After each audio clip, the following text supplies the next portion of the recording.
Halo, selamat datang di channel Ruang Taktik. Di video kali ini kita akan analisis laga Arsenal versus Bayern Munchen.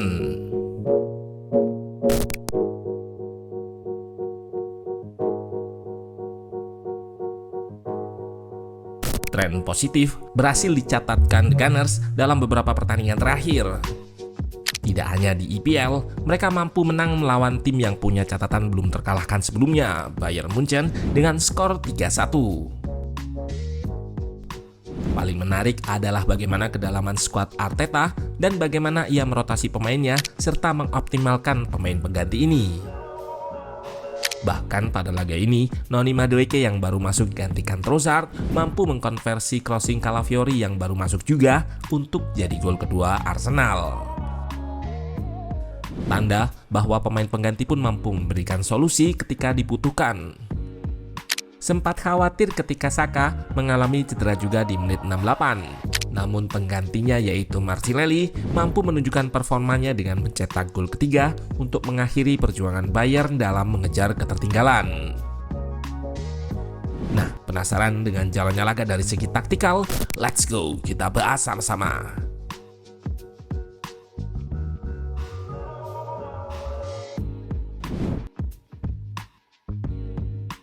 Dari pertandingan sebelumnya, Arteta melakukan pergantian di sektor bek tengah dan kiri. Hincapié digantikan Mosquera dan Calafiori dirotasi dengan Lewis Kelly. Lini depan masih diisi Merino sebagai false nine serta double pivot diisi Zubimendi dan Rice. Sementara Bayern di atas kertas menggunakan formasi yang sama yaitu 4-2-3-1. Lini depan ditempati Harry Kane. Di belakangnya berdiri pemain muda Karl, Olise, serta Gnabry. Mereka ditopang duo pivot Kimmich dan Pavlovic.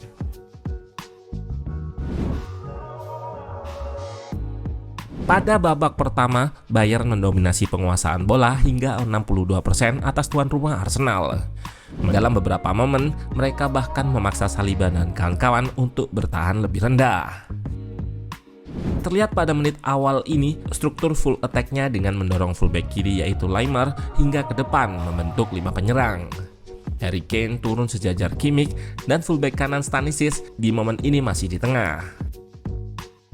Struktur menyerang Bayern bisa berubah-ubah dan sangat dinamis dari 4-2-3-1 ke 2-2-6 dengan fullback yang naik secara bertahap. Lalu Kimmich kerap drop untuk turun di antara center back sebagai pelindung lini belakang sekaligus memanfaatkan kemampuan passingnya. Terlihat shape 2-2-6 dengan Laimer yang akan bertahap naik. Rotasi posisi juga jadi ciri khas Kompany. Terlihat double pivot justru diisi Kimmich dan Kane, sementara di kanan Stanisic naik untuk ciptakan unggul jumlah. Fungsi fullback memang untuk lakukan kombinasi seperti Laimer dan Gnabry ini, meski masih gagal. Yap, Bayern memang struggle di sepertiga akhir pertahanan lawan.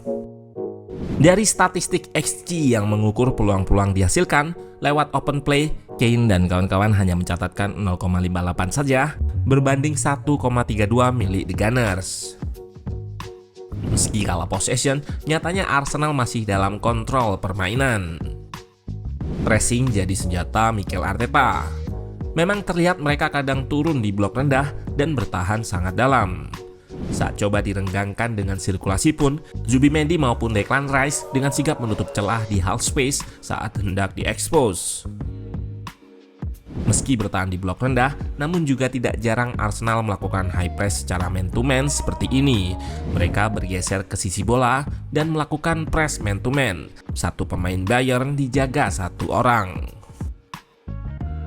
Kembali, Merino geser press Pavlovic, Kimmich di press Rice. Trossard juga agresif ke Stanisic dan memenangkan bola.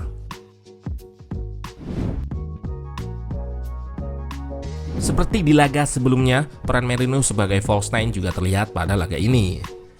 Secara struktur, dua fullback akan didorong naik namun tidak secara langsung dengan tujuan mengisolasi fullback lawan atau ciptakan unggul jumlah bersama winger. Merino akan kerap drop guna bantu alirkan bola dari tengah ke depan.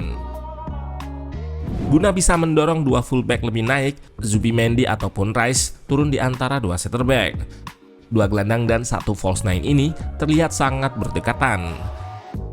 Progresi lebih banyak dilakukan dengan long pass dan bisa kita lihat Timber yang menerima bola naik jauh berdekatan dengan Saka. Terlihat kembali Merino turun lalu terima bola dan balik badan, memberikan umpan terobosan ke Trossard yang sayangnya offside.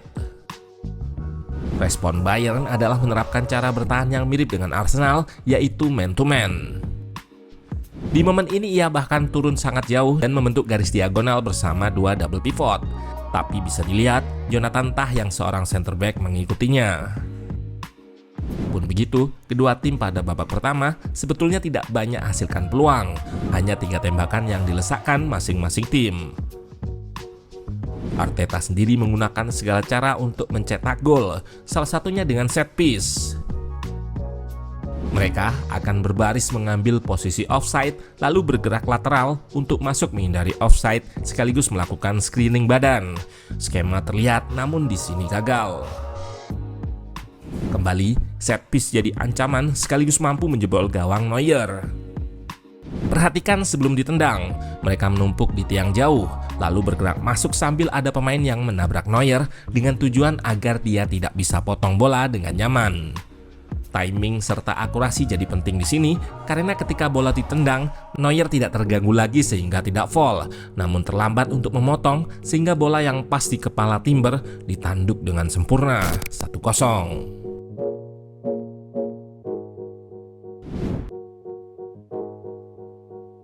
Guna mengatasi cara bertahan Arsenal, Bayern menggunakan pendekatan rotasi yang dinamis.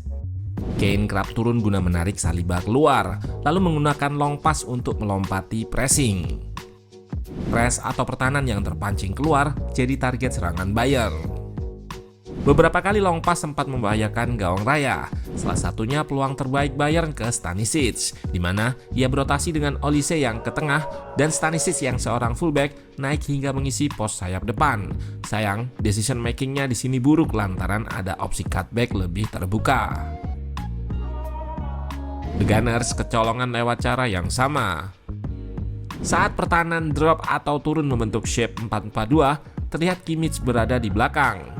Kane berusaha pancing Saliba, Kal masuk ke ruang tersebut, dan Olise berlari ke belakang lini. Umpan diagonal tanpa pressing Kimmich yang sangat akurat jatuh tepat di depan Olise. Ia sodorkan ke Kal dan disonteknya masuk ke gawang. Gol yang hanya disentuh 3 kali dari long pass pertama.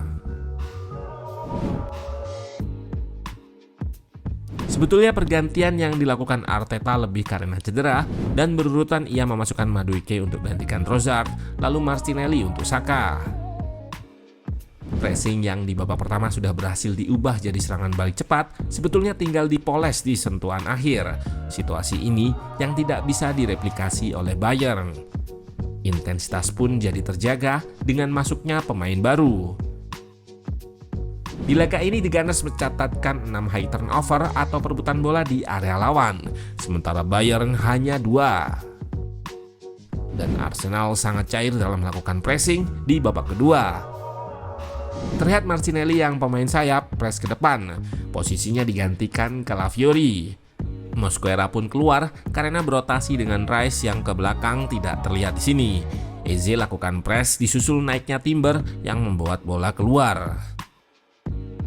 Situasi pressing yang juga mengawali gol kedua The Gunners. Eze kali ini lakukan press ke sayap dan Martinelli marking Stanisic. Declan Rice berhasil potong bola dan dilanjutkan serangan balik cepat. Si kulit bola dialirkan ke Eze di sayap, disusul pergerakan Calafiori yang overlap. Ia langsung kirimkan cross yang jatuh tepat depan Neuer. Madueke kemudian menyantap dengan sontekan keras. Jika gol kedua tadi dari pressing, maka gol ketiga dari situasi bertahan. Kedisiplinan terlihat saat Martinelli turun menutup celah yang ditinggal Calafiori. Gap-gap yang ditutup ini menyulitkan Bayern kreasi peluang di final third. Olise mencoba lakukan penetrasi, tapi justru jadi petaka saat bola terebut. Martinelli yang merebut bola langsung bergerak positif ke depan. Eze melihat pergerakan itu dan mengirim long pass. Bola jatuh tepat di belakang backline Bayern yang memancing Neuer keluar. Namun sentuhan pertama Martinelli membuat bola berubah arah sekaligus melewatinya. Dengan mudah, winger asal Brasil tersebut ceploskan bola ke gawang. 3-1, game over. Pasca laga, Declan Rice yang diwawancara mengakui secara taktikal Bayern cukup sulit, terutama cara mereka manipulasi man marking dengan berotasi. Namun, man-to-man marking dari Arsenal cukup solid, dan dari situasi-situasi tersebut, mereka berhasil ciptakan peluang dan cetak gol. Hal ini yang membedakan kedua tim.